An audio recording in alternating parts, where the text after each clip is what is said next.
there is also something really sad about the idea that we haven't had a woman governor in this country. I think it's shameful. I mean, when you really sit back and think about it, it's wonderful that we're celebrating the possibility, but why has it taken so long? There are many countries that, we Nigerians have this casual arrogance about us. We think that we're better than everyone else for no reason, but there are many countries that we think we're better than, and those countries have managed to have women governors. So we should celebrate, but I think at the back of our minds, we should also have a bit of shame. One of the things I was struck by in listening to the women talking was this remarkable lack of ego and lack of a sense of entitlement, which one often gets with men candidates. And I think it says something about what women can do if they're in power. I've often said that I don't think women are inherently better than men. Women are human. And for the people who say that somehow women are inherently better than men, I often say to them to go to women's only secondary schools and see the definition of meanness. But I think it's not that women are inherently better than men. I think that because of the challenges women face, because of the socialization women experience, that women are more likely to do things differently. Women are more likely to think of consensus, for example. Women are more likely to put their ego aside. I mean, I was thinking about this war going on with Russia and Ukraine, and I had read a biography of Putin. And I remember thinking, if you took the ego out of the man, there would be peace in the world. And so I think that for me, one of the things that I find encouraging about supporting women is because I think that there's a likelihood of women doing things differently and better. But on the other hand, I do not think that the case for women is that they're better. I think the case for women political candidates and political representation is that women are full citizens. And if we want a more perfect democracy, then we should want better representation. And so you cannot have 50% of the population being so severely underrepresented. And let's also remember that women don't have to be perfect. We have elected men who are just okay, men who are actually less than okay. So when it comes to women, I think it's important for us not to think that the woman has to be perfect. And we also, as we're all gathered here, and I think that there are many of us who believe very much in women participation, it's also important to think about what happens after. So when a woman is elected, we also have to remember that we cannot judge her too harshly.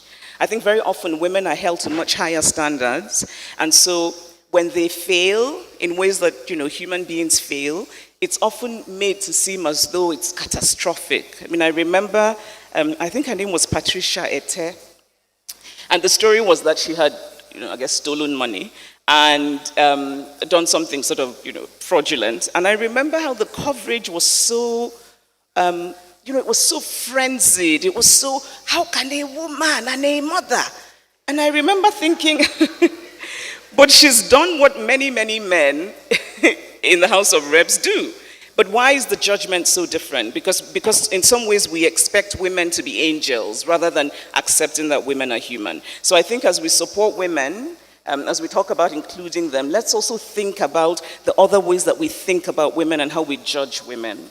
I also think it's important for us to have role models. When we see what is possible, then we're more likely to think that it's doable. I know, for example, that in my own life, women have been really central for me. Standing here, I cannot help but think about my mother, who was the first woman to be registrar at the University of Nigeria, which meant that she was the first woman to be in charge of everything non-academic at the university. And my mother told a story about the first meeting she had as registrar. And everybody was seated, and the sign said chairman, because everybody before her had been a man. And so she said, one of the clerks ran in and said, "Oh, sorry, madam, let's remove it and put chairperson." And my mother said, "No, leave that chairman, I am the chairman." And for me, that story has always meant that it wasn't so much that my mother was saying she was a man, it was that she was saying it is so important that we do not think that the work I'm doing here is any different from what the men who came before me did. And so, in my opinion, all of these wonderful women here are chairmen.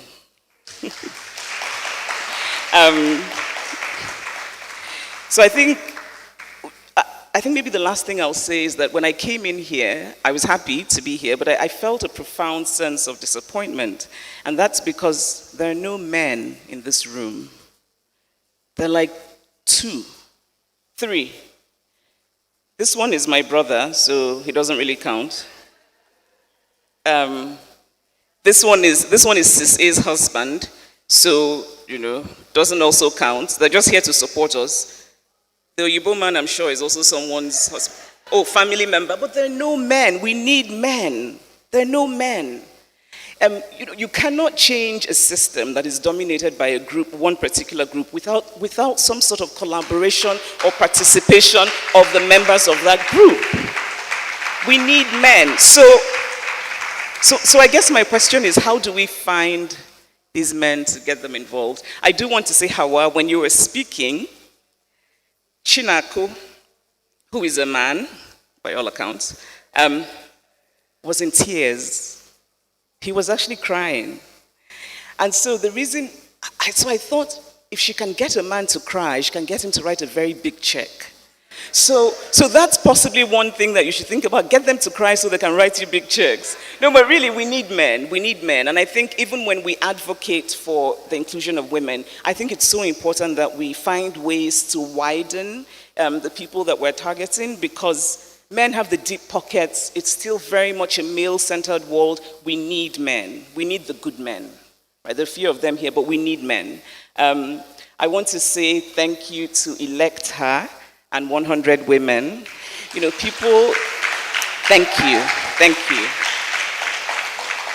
So one of the things that I often hear from people is, and I have to say I'm very grateful. I'm very grateful for Dayo's very kind words about, my people sort of being proud of what I've accomplished, and I'm very grateful for that. But often when people say to me, you're a feminist and you're a star, I sometimes think, actually, no. I am a writer and I have a platform and I talk about what I feel very strongly about, which is, gender equality. But the real stars are the people doing the work. It's Elect Her, it's 100 Women. It's the women, hearing about these women from Zamfara who against all odds are determined to run. Those are the stars. Hawa is the star. This woman who comes up here and tells us, I don't want money, I want a voice. She's a star. And so, I'm fortunate that I have this platform, but I also realize that actually the real stars are out there. And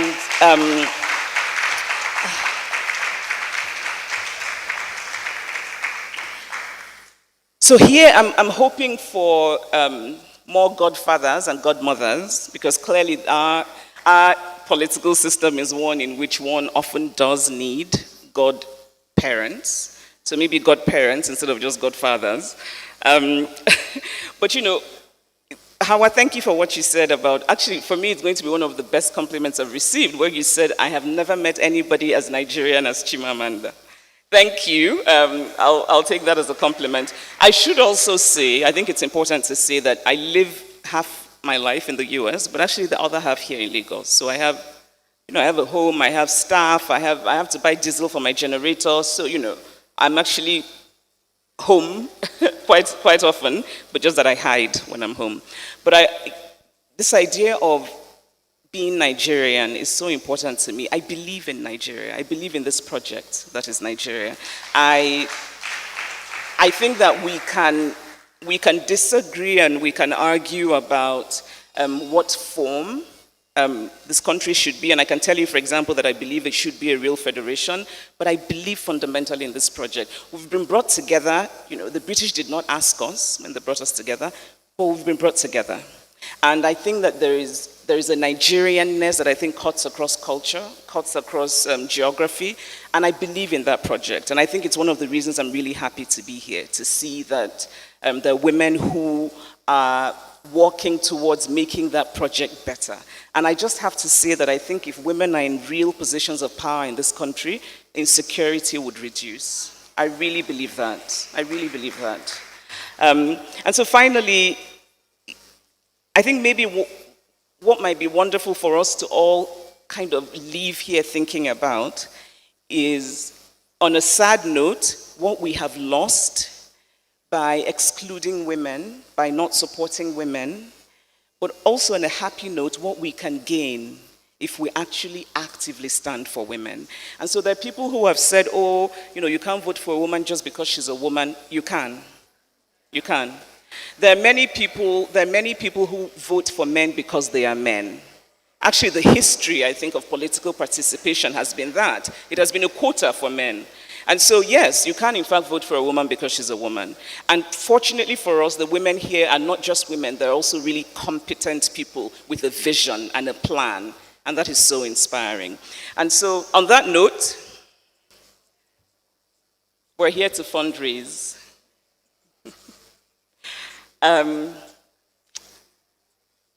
One of the biggest problems for women candidates in this country is money. That's what it's money. And it's a complicated thing. It's because they don't have godparents. It's because they don't have huge structures behind them. And I really was struck by my new big sister's, what she talked about, the rankings, because interestingly, it seems that the smaller the party, the more women there are, and the bigger and more mainstream, the fewer women. That's very disturbing. And it's disturbing not because I don't think the smaller parties matter, they matter, absolutely, but because obviously we know that the more mainstream parties have more access, have more of that word we call structure, and women just don't seem to be getting in there. Money is probably one of the reasons, and so we have an opportunity today to do something about it. Can you give me my own? I need to sign my own thing. So please, it doesn't matter how big or how small. I like to tell the story of Barack Obama's campaign, the first one in the US for his first term, and how it was young people donating $20. And it ended up making a difference.